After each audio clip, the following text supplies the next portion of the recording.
Shalom à tous et à toutes. Aujourd'hui, on va parler donc on est toujours dans le Pessah et on va parler des matzot et les homères. Donc, accrochez-vous, c'est une étude assez importante à comprendre. Euh, alors, vous savez que la période de Pessah, on avait dit, donc souvenez-vous de ce qu'on a dit précédemment. Avant de rentrer au jour de Pessah, il y avait cette remise en question qui devait être faite pour qu'on puisse supprimer les péchés de, de nos vies. Savez-vous, on avait parlé que Yeshua s'était donné en sacrifice ultime afin que nous puissions être réintégrés dans l'alliance. Alors, il nous est demandé évidemment de revenir à Hachem, donc de quitter la Babylone, quitter l'Égypte actuelle, hein, même un Égypte ou une Babylone spirituelle, afin que nous puissions revenir vers Hachem. Et on a dit également pendant cette période de Pessah que nous devons avoir la circoncision. Alors c'est vrai que la Misva dit que tout juif, tout premier-né doit être circoncis dans la chair. Mais il nous est dit aussi que nous ne devons pas avoir un cœur de pierre. Pourquoi? Parce que si nous sommes endurcis, si nous faisons les choses automatiques comme des robots, il n'y a pas d'intérêt. Et si nous n'acceptons pas l'obéissance et que nous revenons aussi dans ce que nous étions avant, il n'y a pas non plus d'intérêt. Nous devons aimer aussi, aimer Dieu de tout notre cœur, nous devons pratiquer. Et c'est pour cela que Hachem nous avait dit, hein, donc, circoncisez le prépuce de votre cœur et ne redirez plus votre cou. Évidemment, pour l'homme, c'est compliqué de circoncire son cœur. Et c'est pour cela que le mauvais penchant revient à chaque fois. Nous retombons à chaque fois dans nos péchés. Et donc, il y a un travail intérieur intense à faire. Donc, nous, on essaye de le faire, mais c'est Yeshua qui va aller au bout de ce changement en nous. Comme il est dit d'ailleurs dans le livre de Devarim, Deutéronome 30, où il nous est dit au verset 6, Adonai, ton Elohim, circoncira ton cœur et le cœur de ta postérité, pour que tu aimes Adonai, ton Dieu, de tout ton cœur, de toute ton âme, afin que tu vives. Donc on voit que c'est Hachem du coup qui va le faire, parce que nous-mêmes, nous n'avons pas été capables de circoncire notre cœur. Et donc c'est lui qui va le faire. Et c'est ça qu'il est dit aussi dans Colossiens 2, verset 11, et il dit, c'est en lui, ainsi que vous êtes circoncis, d'une circoncision qui n'a pas été faite avec la main donc de l'homme, hein, mais par le dépouillement du corps, des péchés, de la chair, par la circoncision du Mashiach. Donc la circoncision du Mashiach, c'est le dépouillement du corps des péchés. Il faut que ce vieil homme puisse disparaître de nous. Et oui, c'est un travail qui est progressif. Nous devons le vouloir et laisser le Mashiach travailler en nous. Alors, comme on vient de le dire, on est dans la période des fêtes de Pessah. On a célébré dans nos kélotes, dans nos familles. On était ce Shabbat passé aussi ensemble, aussi pour se réjouir tous ensemble. Et aujourd'hui, eh ben, on va continuer donc la fête des Matzot et nous rentrons dans le comptage des Homères. Alors pourquoi Pessah dans cette période? Mais si on prend au niveau historique, Flavius Joseph nous dit hein, dans son livre d'Antiquité juive qu'au mois de Antiochus, que nous appelons Nissan, et qui est le commencement de notre année, au 14e jour du mois, quand le soleil est dans le bélier, car c'est dans ce mois que nous avons été délivrés de l'esclavage sous les Égyptiens, la loi ordonnait que nous fassions chaque année le sacrifice que je vous ai dit auparavant, que nous devons tuer lorsque nous sommes sortis d'Égypte et que nous appelons Pessah. Donc on voit que c'est cette période-ci que Pessah tombe. Alors comment pratiquer Pessah?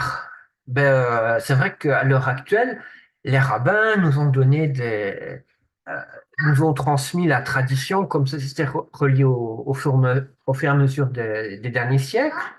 Il y a eu aussi une remise en question de ces traditions en disant mais que finalement c'est ce qu'on appelle une loi orale et que si on regarde au niveau biblique, on voit que quand le roi Josias, hein, Yoshiaou, quand il est devenu roi, eh ben, il n'avait plus autour de lui ces fameuses traditions. Et il les est dit dans le livre de 2 Rois 22 et 23, donc Mélachi Beth, que quand ils ont fait la restauration du temple à Yerushalayim, à Jérusalem, eh ben, ils ont retrouvé des écrits euh, dans, euh, derrière, cachés derrière des murs du temple. Ils l'ont retrouvé et donc ils se sont rendus compte qu'ils étaient dans une période de péché intense en Israël. Et donc ce roi, qu'est-ce qu'il a fait? Il a fait détruire ben, les autels des dieux païens et il a remis donc, correctement le culte à Adonai. Ce qui a plu à Adonai. Et ils ont observé Pessah, mais par rapport aux écrits qu'ils ont retrouvés. Sachant qu'à cette période-là, ce qu'on appelle la tradition orale, hein, donc les écrits que les rabbinim ont apportés à ce jour, eh ben, n'étaient pas écrits à l'époque de Josias sur des parchemins ni dans des livres, parce que c'était, selon la tradition, une tradition orale que le roi n'a pas pu observer à ce moment-là. C'est pour cela aussi que il y a une remise en question aussi de cette tradition orale. C'est pour ça que quand on voit par exemple les juifs karaïtes nous disent, nous on observe que euh, les écrits, donc c'est pour ça qu'ils se penchent sur ce qu'on appelle le Mikra. Et donc ils s'autoproclament en fait les ben, que je ne me trompe pas, les ben Mikra, donc les fils des Écritures. Évidemment, le problème qu'il y a avec les Karaïtes, c'est que comme les rabbinim, ils n'ont pas reconnu le Mashiach. Alors, que nous dit le passage? Il nous dit, donc dans Deutéronome 16, au verset 3, des Varim, tu ne mangeras pas du chametz, du pain levé, mais tu mangeras 7 jours des matzot, des pains sans levain, du pain de la douleur, d'affliction, parce que tu es sorti précipitamment de la terre d'Égypte, afin que les jours de ta vie, tu te souviennes du jour où tu es sorti du pays d'Égypte. Et c'est ça que nous faisons actuellement. Nous mangeons donc des matzot tous les jours. Alors, il nous est dit, aussi 1 Corinthiens chapitre 5 à partir du verset 6, il n'est pas beau votre sujet de quoi? Ne savez-vous pas qu'un peu de rametz fait lever la pâte? Débarrassez-vous du rametz, du vieux levain, afin que vous soyez une nouvelle pâte, puisque vous êtes le rametz sans levain. Car le Mashiach, notre Pessah, a été sacrifié pour vous. C'est pourquoi célébrons donc la fête, non avec du vieux levain, mais avec un levain non avec un levain de méchanceté et de malice, mais avec des matzot, donc du pain sans levain, de la sincérité et de la vérité.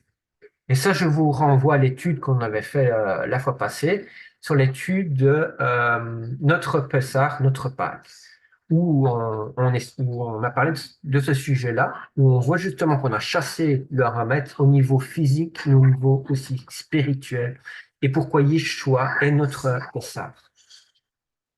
Et donc, il nous a dit aussi qu'il est donc notre nouveau levain parce qu'il y a cette transformation qui a été faite en nous. Alors aussi, on a parlé aussi que à Pessah, donc Yeshua a été sacrifié, il est mis au tombeau, Et puis, il est ressuscité. C'est pour ça qu'on a chanté tout à l'heure la chanson Yeshua Ha. Donc, dans 1 Corinthiens, verset 15, il nous est dit à partir du verset 20, mais maintenant, Mashiach est ressuscité d'entre les morts. Il est devenu l'offrande du premier fruit de ceux qui dorment. Car puisque la mort est venue à travers un être humain, c'est aussi à travers un être humain qu'est venue la résurrection des morts. Car comme tous meurent en Adam, de même, ainsi nous serons vivifiés dans le Mashiach. Mais chacun en son propre sang, l'offrande du premier fruit, le Mashiach, ensuite ceux du Mashiach en sa venue. Donc, on voit qu'il est ressuscité et il est devenu donc l'offrande des premiers fruits. Et c'est pour cela qu'on parle de la fête des prémices. Eh bien, Yeshua est connecté avec cette fête parce qu'il est donc le prémisse donc de la résurrection. Maintenant, ce qui est vrai, c'est que quand on voit la chronologie, hein, Yeshua, ben on voit un peu comme cette année-ci, hein, on a eu la fête, on a fait le Seder donc le mardi au soir. Yeshua est mort donc le mercredi et il a été mis au tombeau donc avant la fin de la journée. Donc n'oublions pas que une journée biblique, une journée biblique n'est pas une journée romaine où on compte de minuit à minuit, mais on compte du coucher du soleil ou au lendemain soir au coucher du soleil. Et c'est pour cela qu'on voit que Yeshua est mort avant le coucher du soleil, donc qui correspond au mercredi, hein, qui est le 14 à Nissan. Le 15 Nissan, qui est le jeudi, il était déjà dans le tombeau, déjà à partir du mercredi soir, parce que ça fait déjà partie déjà du 15 Nissan. Et il est resté donc, comme vous voyez sur le schéma ici, 3 nuits et 3 jours dans le tombeau pour ressusciter durant la journée du Shabbat, hein, pendant la partie où le soleil était encore, et au moment où le coucher du soleil s'est fait, donc le samedi soir, qui correspond au 18 Nissan, hein, donc qui est normalement, on va dire, le début du dimanche, et ben il était déjà ressuscité, et pas comme on voit dans les traditions catholiques où il serait mort le vendredi et ressuscité le dimanche. Ça, ce n'est pas possible. Yeshua est bien resté 3 jours et 3 nuits dans le tombeau. Alors, du coup, comme on a dit, on a eu la fête donc de Pessah, hein, avec la fête de Matzot, et maintenant on arrive donc à Abikurim, donc la fête des prémices. Et on voit que la fête des prémices, on parle aussi des Homères. Alors, la question qu'on peut se poser, mais qu'est-ce que c'est qu'un Homère? Eh bien, si on regarde un Homère, donc c'est une unité de mesure, c'est vrai, mais on parle aussi également d'une gerbe. Donc, l'unité de mesure, oui, c'est à peu près 2 litres. D'ailleurs, j'avais reçu, je vais regarder rapidement, pour avoir vraiment le donné exact, parce que je l'avais reçu aujourd'hui. Donc, c'est à peu près 2 litres. Non, oui, c'est à peu près 2 litres. Je vais résumer parce qu'il faut qu'on avance. Mais on parle de gerbe, parce que le mot Homère, si on regarde aussi au niveau du dictionnaire, on voit que ça vient du mot amar. Et le mot amar veut dire lier les gerbes. Ça veut dire également rassembler. Il y a ce concept où il faut rassembler la gerbe.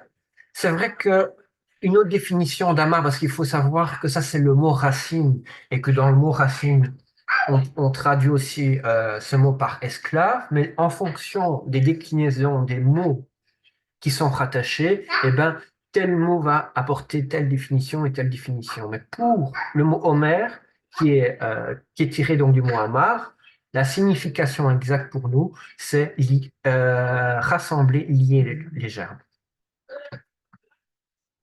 Alors donc, on est donc ce moment où on va avoir cette fête des prémices. Donc, si on prend le livre de Lévitique 23, Vaïkra, il nous est dit à partir du verset 9, Adonai parla à Moshe en disant, parle aux enfants d'Israël et dis-leur, quand vous viendrez sur la terre que je vous donne et que vous ferez la moisson, vous apporterez au prêtre la première gerbe, donc l'omer, de votre moisson. Et il agitera cette gerbe, donc cet omer, devant Adonai, afin qu'elle soit agréée pour vous. Le prêtre l'agitera le lendemain du Shabbat. Le jour où vous agiterez cette gerbe, vous ferez avec un agneau sans défaut, fils d'un an, un holocauste pour Adonai. Et pour votre offrande de grains, 2/10 de fine farine pétrie à l'huile, une offrande consumée par le feu, dont le parfum est tranquillisant pour Adonai, et sa libation de vin sera d'un quart de hin. Vous ne mangerez ni pain, ni grain rôti, ni grain en épi jusqu'à ce jour-là, même jusqu'à ce que vous aurez apporté l'offrande à votre Elohim. C'est un statut perpétuel pour vos descendants dans vos demeures. Alors le texte nous dit bien, le prêtre l'agitera, donc quoi? La verge, le homer, le lendemain du Shabbat. Alors c'est vrai que dans la tradition rabbinique, il nous est dit que c'est quand ce jour-là, c'est le lendemain du premier jour du pain sans levain, donc de Hamatzot.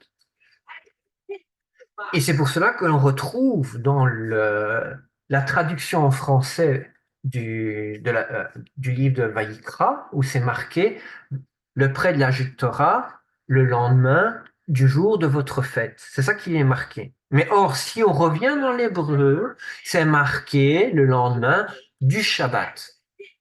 Et ça va faire toute la différence. Alors du coup, il nous est dit qu'il faut apporter un homère, donc une gerbe. Donc pour apporter cette gerbe, il faut aller dans un champ pour chercher la gerbe. Et donc, comme le peuple d'Israël est aussi un peuple, mais qui vit d'agriculture, et donc il est logique qu'ils agricultent pour faire une offrande à Dieu, aillent chercher les produits du champ. D'où la fête des prémices. Et donc, pour cette fête des prémices, on doit aussi avoir des bases, on doit savoir quelle gerbe on doit apporter. Et quand aussi on doit l'apporter? Donc, on vient de le dire, il nous est dit depuis le lendemain du Shabbat. Alors, le verset 15 nous dit dans Vaïkra 23, depuis le lendemain du Shabbat, depuis le jour où vous apportez la gerbe de l'offrande, balancez, vous compterez 7 Shabbats. On nous dit 7 Shabbats. Ils seront complets.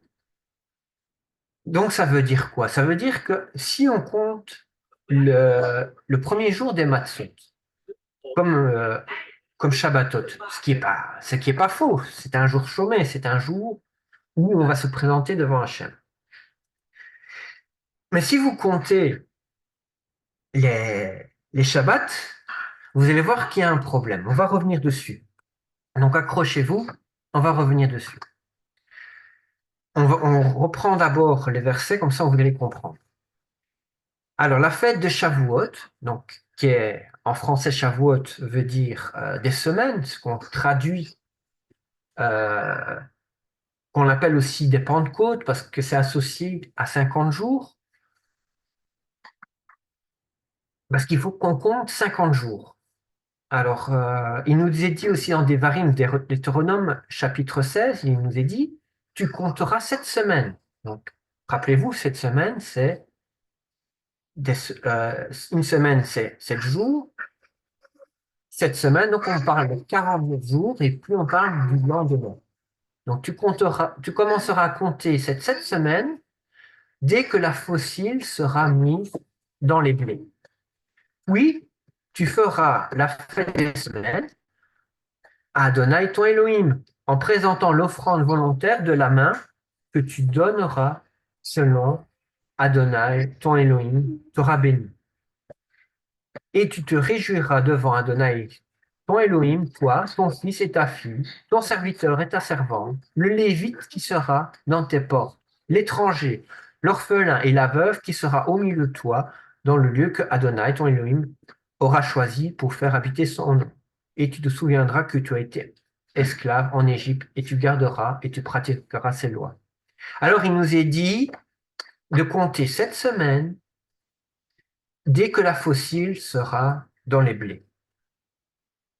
Alors, dans Acte 1, au verset 15, il nous est dit, en ces jours-là, Pétros, donc Pierre, au milieu des disciples, qui étaient rassemblés au nombre de 120 personnes, et il leur dit.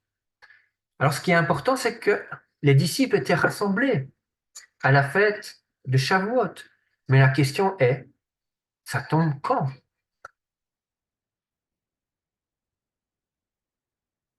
Alors, comme on vient de dire, tu compteras 7 semaines dès que la fossile sera dans les blés.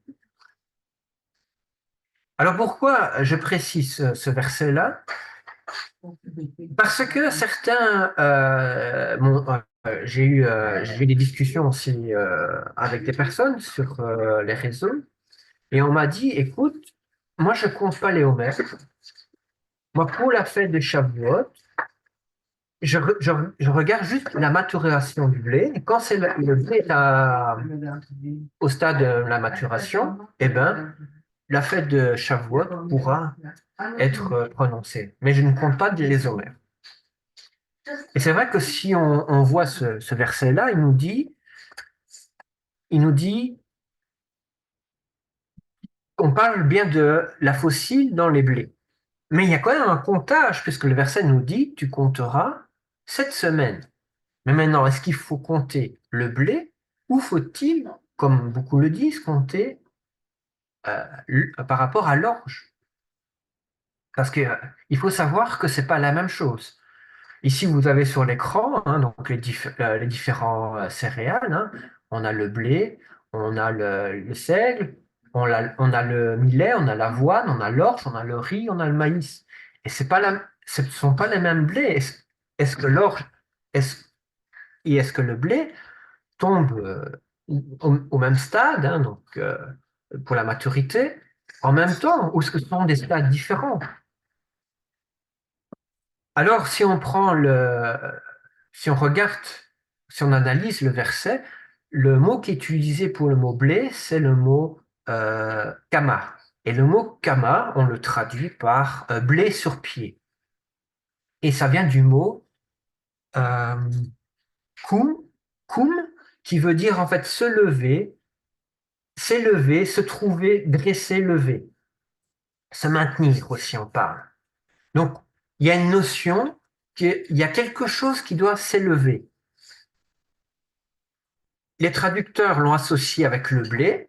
Est-ce que c'est réellement le blé ou est-ce que c'est autre chose? Ça, c'est une bonne question qu'on pourrait se poser. Parce que si on regarde aussi la tradition faite par les rabbinim, on va voir que le mot, donc dans le passage, donc on vient de dire qu'on parle de kama, hein, le passage où quand on voit donc quand il dit mettre la fossile, donc la fossile c'est le rer, le remesh, et puis quand on parle du maïs, le mot qui est utilisé exactement le verset, donc c'est le mot bakama, donc c'est pour ça qu'on a retenu kama pour bien expliquer, qu'on traduit, donc les rabbins ont traduit par le maïs sur pied. Donc, quelque chose qui monte, c'est-à-dire une tige de grain. Donc, est-ce qu'on parle de blé ou on parle de maïs? Parce qu'alors, certains vont nous dire, mais alors, est-ce que c'est la maturation allez, du blé qu'on doit attendre ou la maturation du maïs?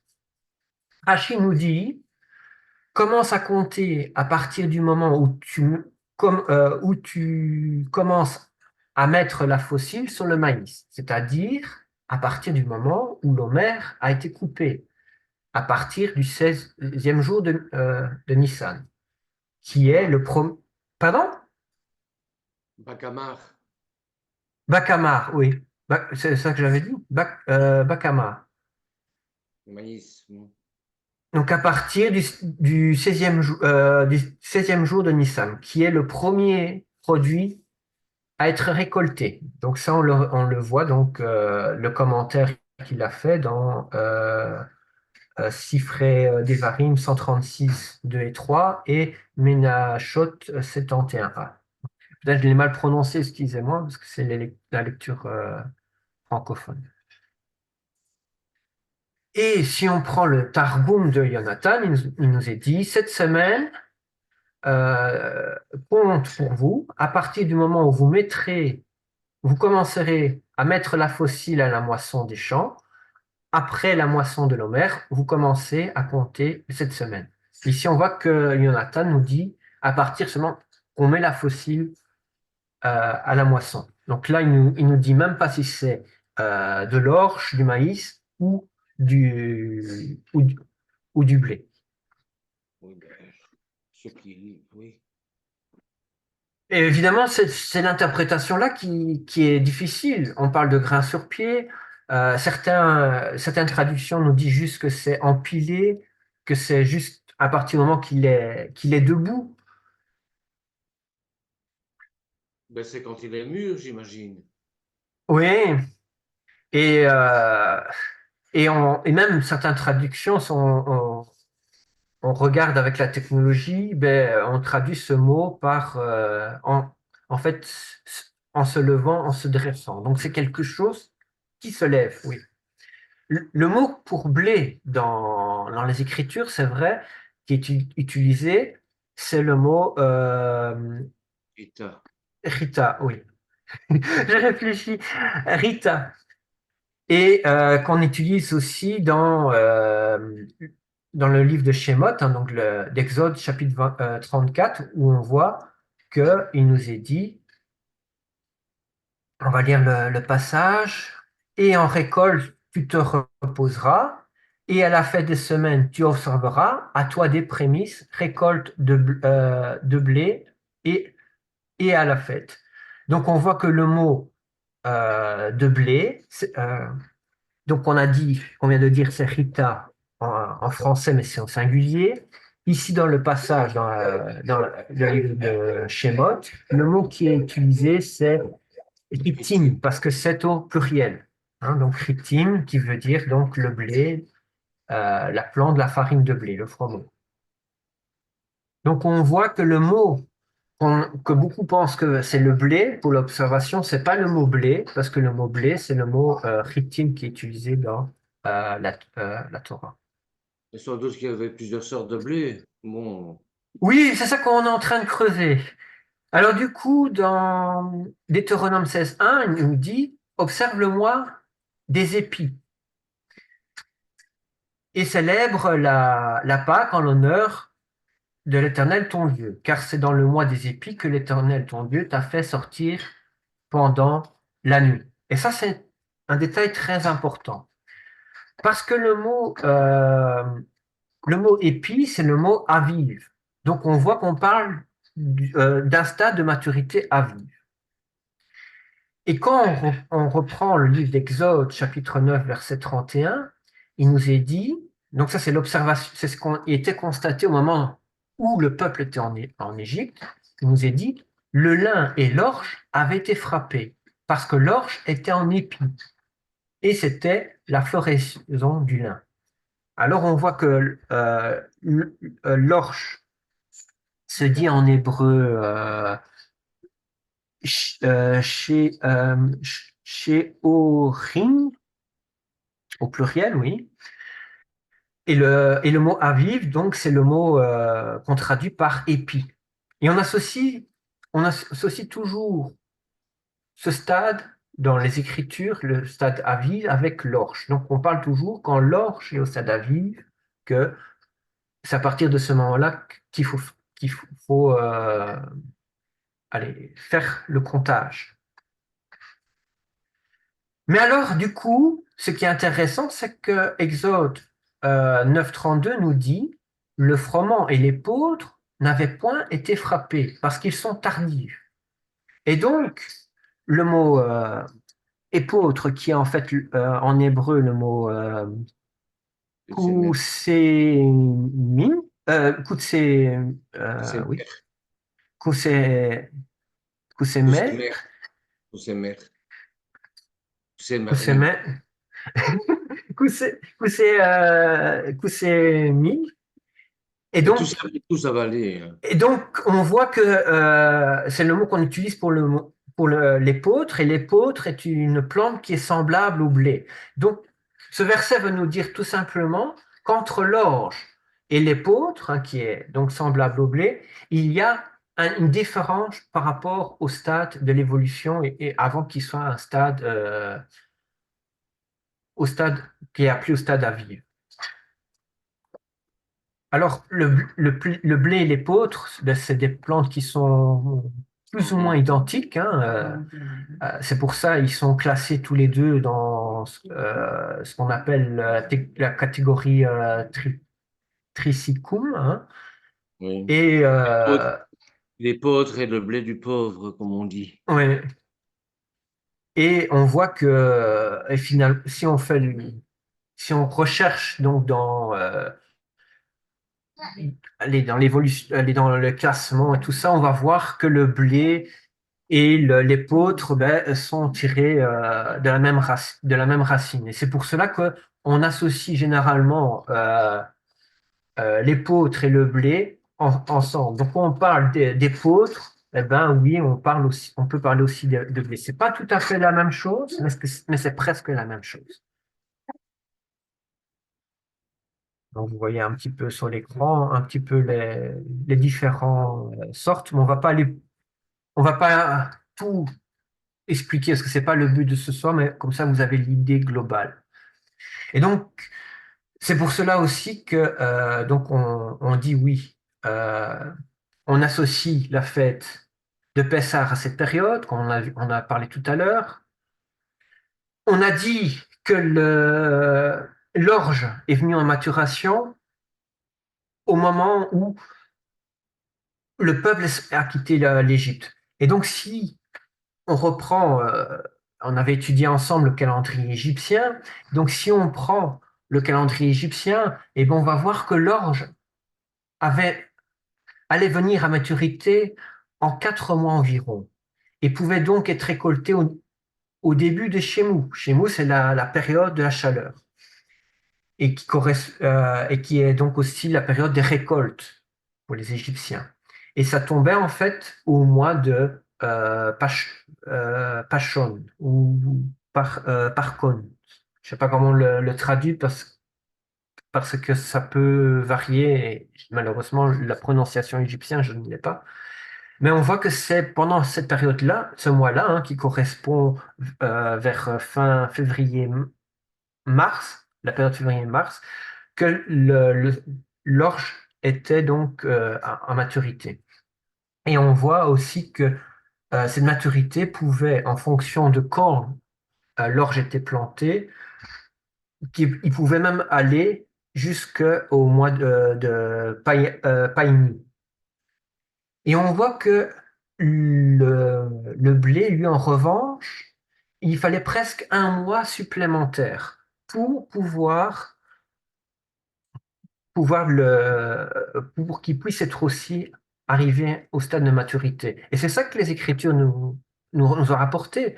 Donc l'orge était à maturité, mais le blé ne l'était pas encore. Il faut un mois de décalage. Et donc, pour compter la fête des Shavuot, on ne peut pas dire qu'on doit attendre la maturation du blé.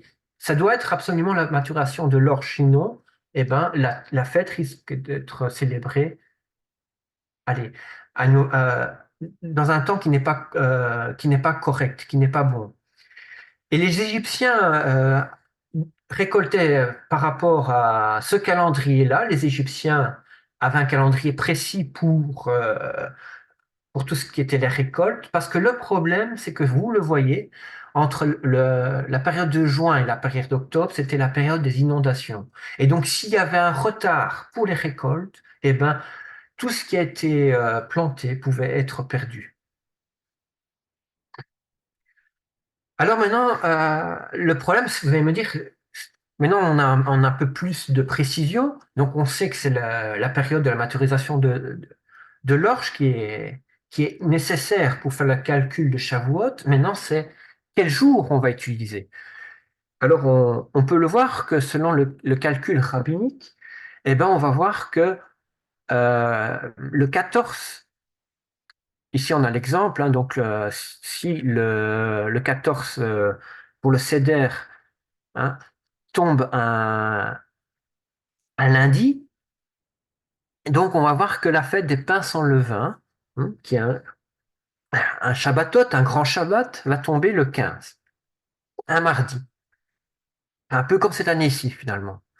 Et on va voir que le calcul des homères, selon la compréhension rabbinique, quand on a parlé tout à l'heure, même dans la traduction, il est dit le lendemain de notre fête, eh ben, ils vont commencer à compter le homère à partir du 16, donc le mercredi, donc le lendemain du jour de Pessah.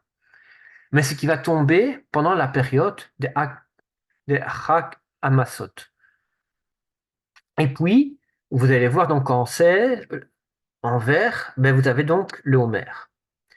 Vous allez voir que le premier, donc c'est en couleur un peu mauve foncé, oui, et ben vous allez avoir le Rosh Hodesh qui va apparaître, hein. Donc, dans le cas où, euh, ouais, dans le calendrier ici, c'est 30 jours. Donc, le Rosh Hodesh va arriver donc le jeudi. Et vous allez voir que le Chodesh suivant va arriver euh, le vendredi, donc après le 29e jour. Et durant le troisième mois, eh ben, on va compter, en fait, selon le principe rabbinique, que le septième Shabbat, parce qu'on a parlé tout à l'heure qu'il fallait 7 Shabbats, pour que le lendemain soit la fête de Shavuot. Le problème, donc, si on compte le 22 du premier mois comme Shabbat, vous allez voir que par la suite, le 29, logiquement, on dit 7 Shabbats, mais le 29, ce n'est pas un Shabbat. Le 6, le 13, le 20, le 27 et même le 5 ne sont pas des Shabbats. Mais selon ce principe-là, on va dire oui, après le, après le 5, le 6, donc c'est la fête de Shavuot. Parce qu'on a dans le principe rabbinique, eh ben, c'est pensé que le, le mot Shabbat est aussi associé aux semaines. Et donc, l'interprétation dit oui, eh ben, on a le Shabbatot et puis on compte les 7 semaines. Mais ce n'est pas comme cela, puisque l'Écriture nous dit des Shabbats complètes. Donc, si on prend le Shabbat hebdomadaire, eh ben, entre le 22 et le 25, on n'a pas un Shabbat complet. Et ensuite, ben, il y a toujours un décalage qui va qui va se réaliser. Par contre, si on prend le calendrier karaïte, ici, il y a deux possibilités qui est analysée, hein. Donc, le premier qui est avant et puis celui qui est plus tardif, hein. Si la fête de Pessah va tomber le 14, un samedi, ça veut dire que l'offrande des homères sera le 15, donc le dimanche. Ensuite, il va y avoir euh, tous les jours de Ramazzo qui va se faire. Et puis, le samedi, on va tomber sur le premier Shabbat. Et donc, on calcule 7 Shabbats. Donc, il y aura 7 jours qui qui vont être passés. Ensuite, on aura le Rosh Chodesh, donc en mauve, enfin, foncé, qui va arriver. le deuxième Rosh Chodesh, et vous allez voir que le 3, ce sera le septième Shabbat. En effet, si on compte, on revient en arrière, le 21, le 28, le 5, le 12, le 19, le 26 sont des Shabbats. Le 3 est un Shabbat. Il y a bien 1, 2, 3, 4, 5, 6, 7. Vous avez 7 Shabbats complets. Et après, le lendemain, donc, qui correspond au dimanche, vous avez la fête de Shavuot. Ça, c'est pour le cas numéro un. Si on prend le cas numéro 2, donc, qui est la dernière possibilité de quand peut tomber entre ces deux fourchettes de temps Shavuot, et ben, si vous prenez Shavuot qui tombe, donc la fête du Seder, le 14, qui tombe un dimanche, vous avez donc les jours les jours de pain sans levain à Massot. Puis le 20, vous avez donc le Shabbat qu'on retrouve dans Lévitique 23:11. Hein. Le 21, on a le lendemain, donc c'est le lendemain du Shabbat. Vous avez la présentation de l'Omer, hein, donc le lendemain du Shabbat, comme on vient de le voir. Et puis, on compte, et puis le 27, il y a le premier Shabbat qui est compté. En effet, parce qu'il y a eu 7 jours, et ça a fait un Shabbat complet. Une semaine complète. Et puis, on a donc le premier, donc le Rosh Chodesh, le premier d'après un Rosh Chodesh, et puis le 11, eh ben, on a donc euh, le dernier des 7 Shabbats. Donc entre le 27 et le 11, on peut compter. Donc le 27, le 5, le 12, le 19, le 26, le 4, et ben on va compter, il y a 7 Shabbats. 1, 2, 3, 4, 5, 6, 7. Il y a 7 Shabbats. Et donc le lendemain du 11, le 12, on a la fête de Shavuot. Donc vous voyez qu'on compte les 7 Shabbats, on compte les 50 jours, parce que souvenez-vous, 7 fois 7 jours, ça fait 49, plus le lendemain, le 50e jour.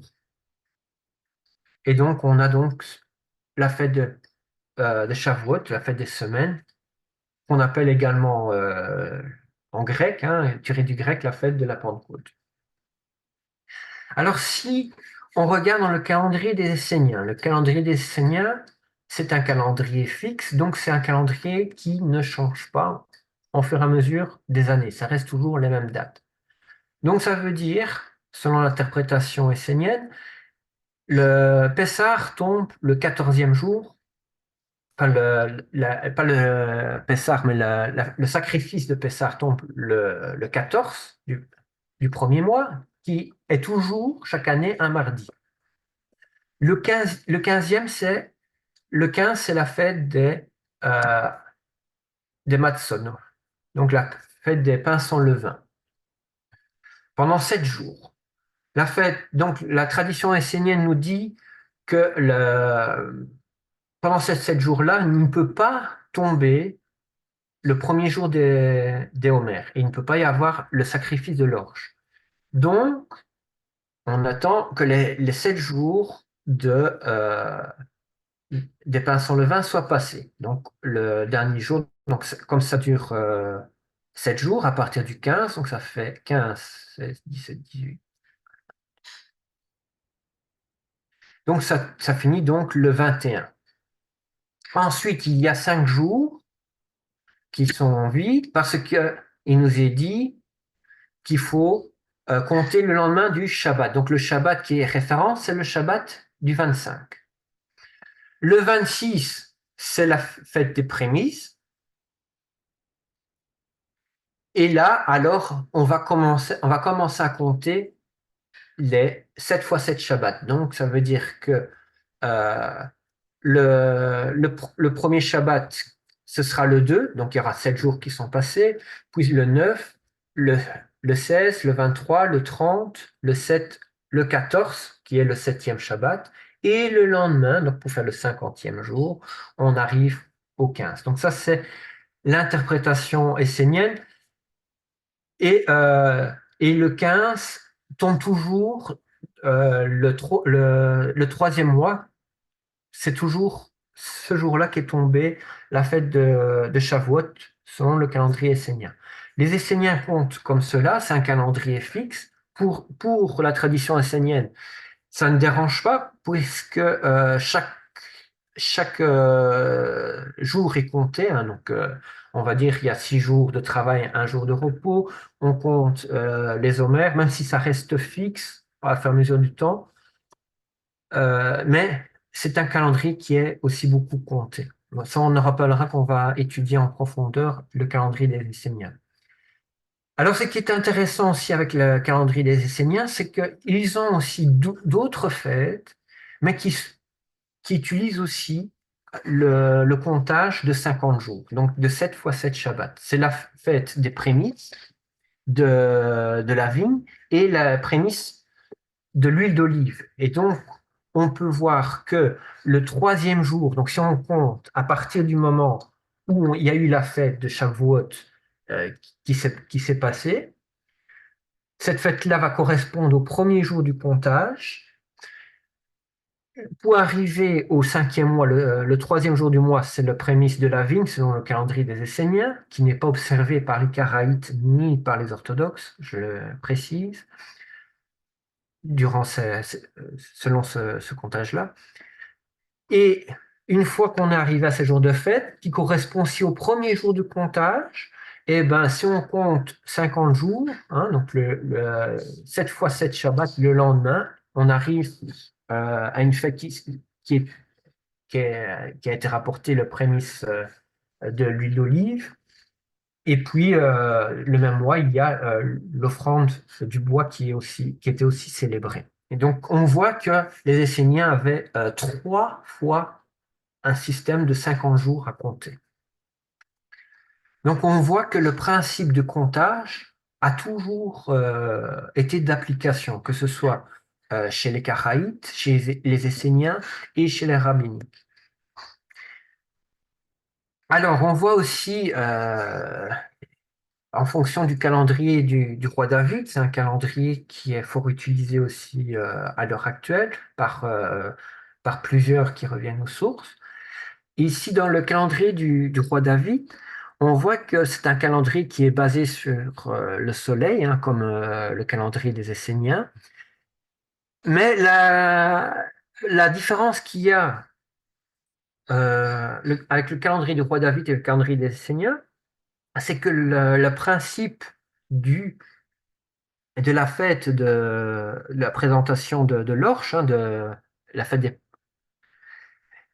des prémices, eh ben, va être calculé comme le calcul des Karaïtes, je veux dire, hein. Donc, c'est un calendrier basé sur le système essénien, mais pour le calcul des prémices, va utiliser le calcul des Karaïtes. Donc, ça veut dire que pour la fête de Pessah, eh ben, ils vont attendre le samedi, donc la fête de Pessah, donc le Seder était tombé, et tombe toujours un mardi. Le mercredi, c'est le premier jour des pains sans levain, des matzot. Le Shabbat, vous le voyez donc, qui était le 9 avril 2022, selon l'exemple ici, donc qui correspondait au 18e jour du premier mois. Et ben, le lendemain, le dimanche, qui tombait cette année-là le 10 avril 2022, et ben, c'était la fête des prémices.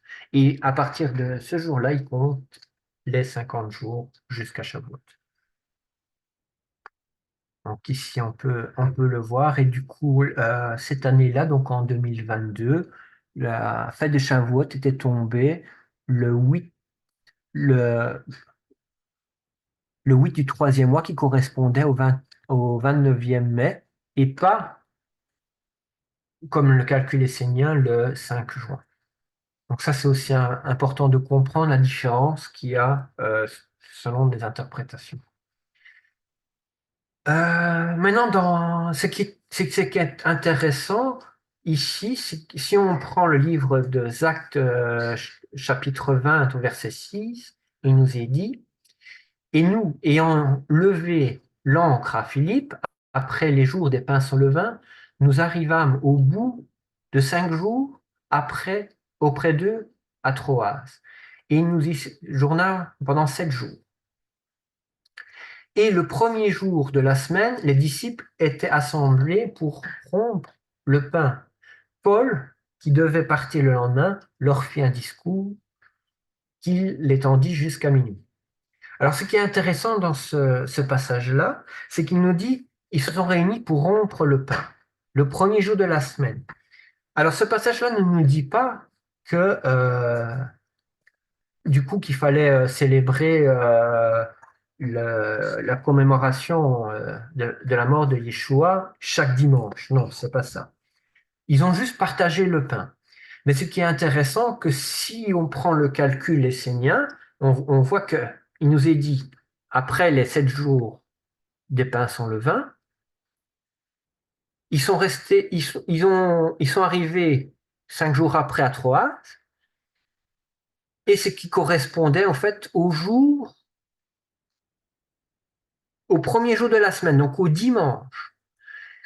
Et si on prend le calendrier essénien, selon l'interprétation essénienne, ben, ce jour-là correspondait en fait à la fête des prémices. Et donc, selon la compréhension essénienne, ben, c'était le jour où on pouvait de nouveau manger de pain. Donc, pendant la période des pains sans levain, on mangeait des pains sans levain. Les 5 jours entre le dernier jour de la fête et le jour des prémices, on ne mangeait pas du tout de pain. Et ce jour-là, le premier jour de la semaine, eh ben, on pouvait de nouveau manger du pain et avec du levain. Et donc, ce serait donc l'explication de pourquoi ils étaient rassemblés ce jour-là. C'était pour manger de nouveau du pain qui était aussi l'offrande pour les prémices. Alors, du coup, on a vu les différents calculs sur les différents calendriers. On peut voir que on arrive, grâce à ce calcul des Homères qui est important, que nous devons suivre, on arrive à la fête de Shavuot. La fête de Shavuot, c'est la fête du don de la Torah. C'est la fête aussi des prémices du blé, des prémices aussi des fruits. C'est une fête qu'Hachem veut que nous célébrons. C'est une fête où nous devons aussi nous souvenir aussi que nous devons pratiquer la Torah. Le problème qu'il y a eu à l'époque, c'est que ils ont reçu la Torah, mais la compréhension exacte de comment la pratiquer n'a pas réussi à faire, n'a pas été donnée. Parce que l'homme a cherché, il a étudié, mais il a fallu quelque chose de plus pour pouvoir comprendre la Torah et la mettre en pratique. On a parlé tout à l'heure qu'il faut que Yeshua puisse travailler dans nos cœurs. Et pour que Yeshua puisse travailler en nous, il faut la présence de la Ruach HaKodesh, du Saint-Esprit en nous. Et c'est pour cela qu'à la fête de Shavuot, eh ben, Hachem a donné son esprit, le Saint-Esprit, la Ruach HaKodesh aux disciples. Donc les disciples ont dû avoir cet esprit pour pouvoir pratiquer la Torah, pour pouvoir aussi enseigner la Torah et pour pouvoir la porter au monde entier. Ils ont attendu d'avoir reçu cet esprit-là, à quel jour? À la fête de Shavuot. Mais pas la fête de Shavuot, pas la fête de Shavuot selon le comptage rabbinique. C'est pour ça que tout le monde ne l'a pas reçu, mais seulement les disciples de Yeshua qui ont entendu dans la chambre haute et qui ont fait correctement le comptage des Homères. Si nous ne le comptons pas correctement, eh ben, on risque de manquer quelque chose. Et c'est pour cela que nous faisons tout notre possible pour revenir au véritable comptage. Alors on parle que c'est la fête de l'alliance, la fête de Shavuot. C'est cette alliance avec Hachem que nous devons respecter, que nous devons euh, tenir dans notre cœur, où nous devons observer cette Torah, mais avec amour. Parce qu'un mariage, c'est aussi l'amour. S'il n'y a pas d'amour, il y a un problème. Et ça risque d'arriver encore à un divorce. Et c'est pour ça qu'Hachem veut toucher notre cœur afin que nous puissions vraiment avoir de l'amour. Mais l'amour dit aussi que nous devons être obéissants, comme un fils qui est obéissant à son père, comme une épouse qui va respecter son mari, qui va, qui va dire, oui, chérie, je vais faire comme tu me demandes de faire. Je vais respecter ce qui est bon allez, pour ma famille. Mais si, et l'inverse aussi, le mari aime sa femme et il fait tout pour que sa femme soit bien. Et pour la stabilité de la famille, ben, il faut des règles. Il faut de l'amour et des règles. Alors, on voit que la Torah a été donnée au peuple d'Israël. Et le peuple d'Israël a reçu aussi la Ruach HaKodesh à travers les apôtres, les envoyés. Ce n'est pas, ce n'est pas au pape à Rome ou à d'autres personnes que cette Ruach a été donnée.